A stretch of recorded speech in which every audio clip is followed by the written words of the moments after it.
তবু যখন মৃত্যু হবে উপস্থিত, আর একটি প্রভাতের হয়তোবা অন্যতর বিস্তীর্ণতায় মনে হবে অনেক প্রতীক্ষা মোরা করে গেছি পৃথিবীতে। জলের মাংস ক্রমে ক্ষীণ করে কোন এক বিশীর্ণ কাপে রক্ষী গোলকের সাথে আখি তারকার সব সমাহার এক দেখে লঘুহাস্য সন্তানের জন্ম দিয়ে তারা আমাদের মতো হবে সেই কথা জেনে ভুলে গিয়ে লোল হাস্য জল তরঙ্গে মোরা শুনে গেছি আমাদের প্রাণের ভিতর।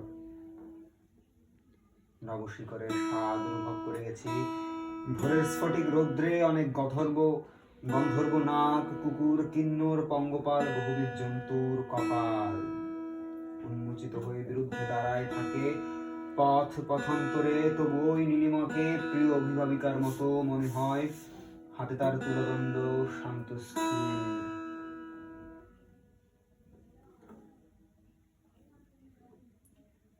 মুখের প্রতিজ্ঞা পাশে নির্জন নীলাভ তৃপ্তি ছাড়া কিছু নেই, যেন তার কাছে জীবনের অভ্যুদয় মধ্য সমুদ্রের পরে অনুকূল বাতাসের প্ররোচনাময় কোন এক ক্রীড়া জেলির মণির মতো তরঙ্গের উজ্জ্বল আঘাতে মৃত্যু স্থির শুভ্র নৈসর্গিক কথা বলবার অবসর।